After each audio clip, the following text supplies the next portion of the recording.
আলহামদুলিল্লাহ ওয়াসসালাতু ওয়াসসালামু আলা রাসূলিল্লাহ ওয়া আলা আলিহি ওয়া সাহবিহি আজমাইন আম্মা বাদ।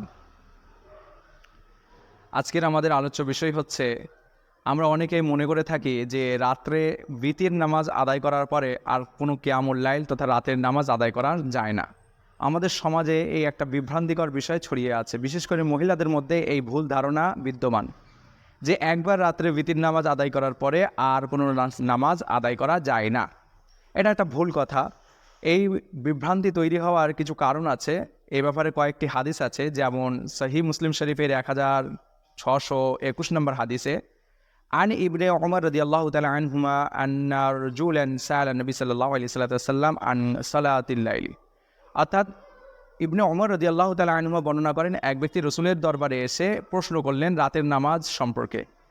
ফকাল রাসূলুল্লাহ সাল্লাল্লাহু আলাইহি ওয়াসাল্লাম, আল্লাহ রাসূল তার উত্তরে বললেন, সালাতুল লাইলি মাসনা মাসনা, তুমি রাতের নামাজ দুই দুই রাকাত করে পড়বে।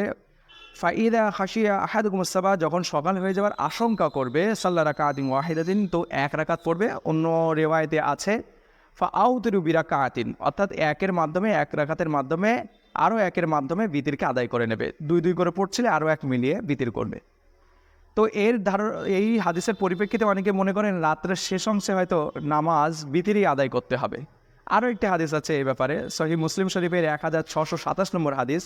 আল্লাহ রসুল সাল্লাল্লাহু আলাইহি সাল্লাম বলেছেন, মান সাল্লা মিনাল লাইলি, যে ব্যক্তি রাতের নামাজ আদায় করতে চাইছে, ফালিয়াজআল আখিরি সালাতিহি বিতরান, সে যেন রাতের তার শেষ রাকাত বিতির করে, অর্থাৎ শেষ নামাজটা তার যেন বিতির হয়।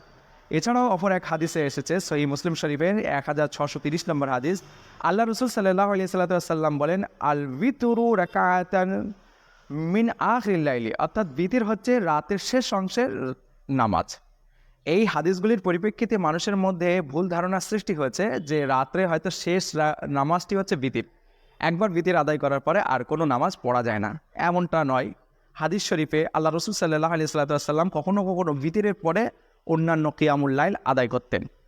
উদাহরণস্বরূপ যেমন সহিহ মুসলিম শরীফের 1609 নম্বর হাদিস, আমাদের আয়েশা সিদ্দিকা রাদিয়াল্লাহু তাআলা আনহা বর্ণনা করেন, কানা রাসূলুল্লাহ সাল্লাল্লাহু আলাইহি সাল্লাম ইউসাল্লি সালাসা আশরান রাকাতান, যে আল্লাহ রসুল রাত্রে সাধারণত 13 রাকাত নামাজ আদায় করতেন। কীভাবে আদায় করতেন? ইউসাল্লি সাবান রাকাতিন, আল্লাহ রসুল প্রাথমিকভাবে প্রথমে 8 রাকাত আদায় করে নিতেন। সুম্মা ইউতিরু, অতঃপর আল্লাহ রসুল বিতির আদায় করতেন।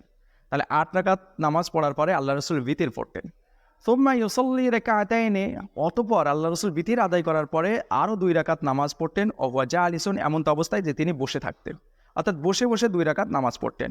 সুম্মা ইউসাল্লি রাকাতাইনে, অতঃপর আল্লাহ রসুল 2 রাকাত নামাজ পড়তেন বাইনা নিদাই ওয়াল ইকামাতি মিন সালাতিস সুবহ, সকাল অর্থাৎ ফজরের ফরজ নামাজের অর্থাৎ ফজরের ইকামত এবং আজানের মধ্যবর্তী 2 রাকাত সুন্নাহ আদায় করতেন। এই হাদিসে আমরা দেখতে পারলাম, জানতে পারলাম এবং বুঝলাম যে বিতির আদায় করার পরেও আল্লাহ রসুল নামাজ আদায় করতেন কিয়ামুল লাইল।